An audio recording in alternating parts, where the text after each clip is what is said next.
Recruiter spends 6 seconds on your resume. 6 seconds.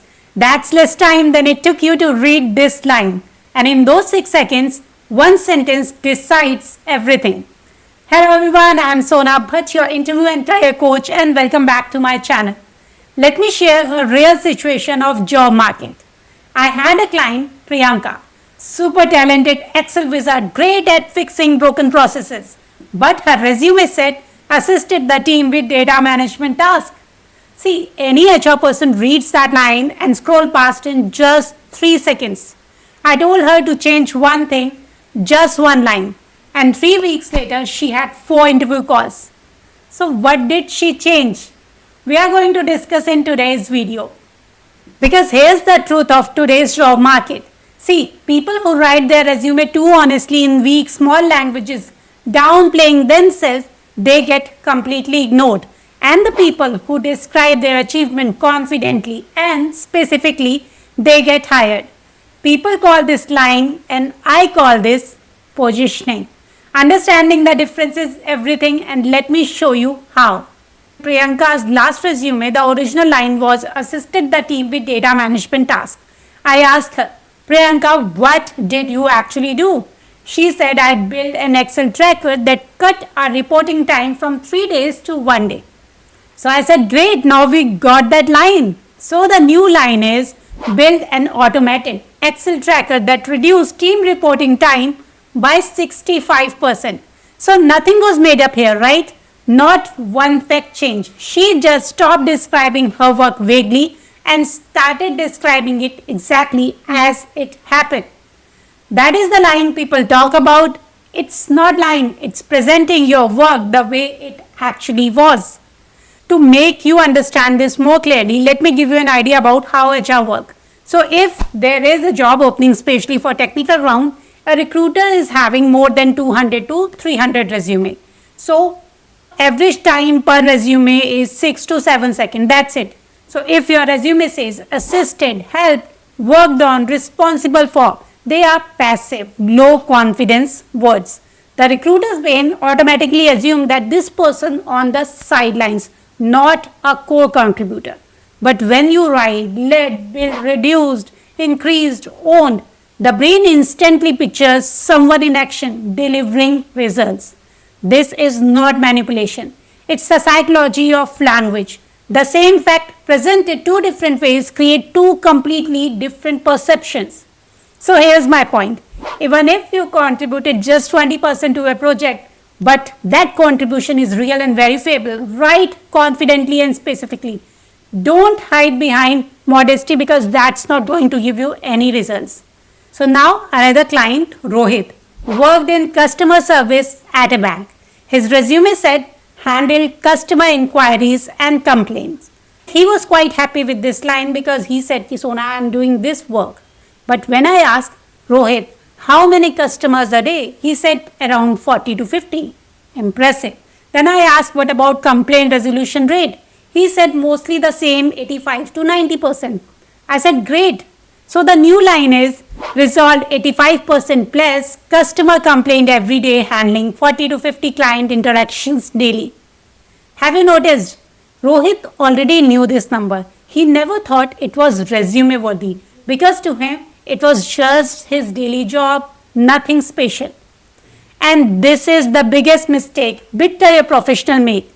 They normalize their own daily work so much that they think everyone does it. But for a recruiter, numbers are what build trust. So don't ignore it.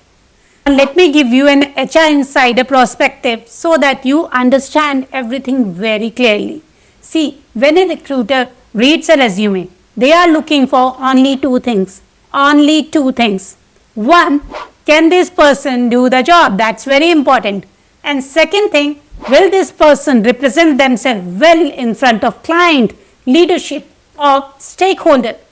So if you write your resume in weak apologetic language, the recruiter subconsciously think this person probably act the same way in the interview, won't show confidence and will undersell themselves in front of client too. So confident specific language is not just about resume. It's a signal that you know how to present your work professionally. See, HR also know that every candidate is presenting their best version, right? In terms of resume, they are expecting a polished resume. So if you are going to send a flat, rough resume that is not aligning with the job, you are losing your chances. So this is the most important part of the video, because there is a real difference between positioning and lying. When people are saying lying, I am calling it positioning. But is the positioning and lying the same thing? Let me give you the clarity on that. Positioning is presenting your real achievement with specific number. Positioning is replacing weak verbs with strong verbs. Positioning is clearly describing your contribution, not shrinking it. And positioning is also talking the real inside. If you handle a 3-member sub-team, saying I handled a 3-member team, because at the end of the day, you handled a team, right? But what is lying? Lying is writing a degree you never earned. Lying is naming a company you never worked at. Also, lying is changing a job title you were never given, inflating a number so much that it cannot be verified, or claiming a project you were never part of.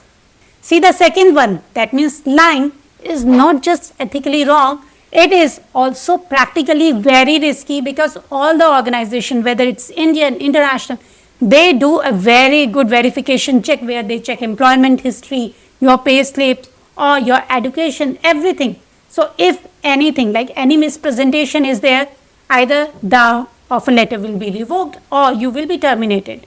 So don't make this happen.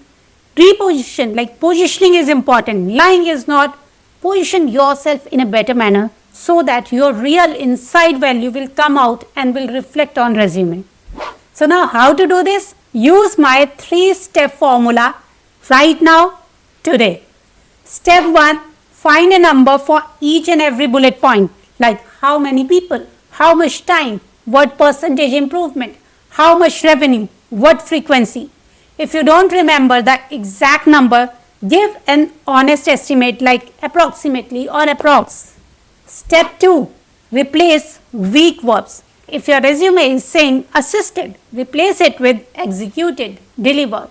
If your resume is saying helped with, change it to collaborated to, build or drove. Responsible for, change it to owned or managed. If it is saying worked on, say developed, led.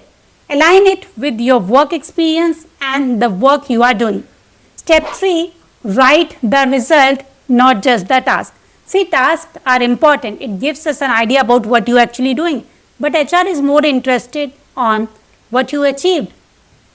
Let me give you an example. If the task is made sales calls to clients, you should be writing it more result driven. Made 30 plus daily sales call, converting 15% into qualified lead. Here you have to put your data, not what I am saying, but your inside data, and for that you have to ask so many questions to yourself. So next time if someone tells you that you have to exaggerate a bit on your resume to get hired, show them this video, because the real issue is not exaggeration, it's giving yourself exactly the credit you deserve, not less and not fake. See, most of the time what I have noticed that mid-career professionals underplay their work so much that their resume don't even reflect their real impact or real worth. If you feel your resume is not showing your actual impact, let's sit down for a career clarity call. I will help you find those hidden numbers, those hidden achievements in your own work, that ones that could get you your next big interview call. The link is below in the description. And if you found this video helpful, give it a like button and do share it with someone who's struggling to get an interview call. If you have not subscribed to my channel yet, please subscribe to my channel to get more clarity and more informative videos regarding your career development. I'm your coach Sona Bhatt, and I'll see you in the next video. Until then, keep learning and keep growing. Take care. Goodbye.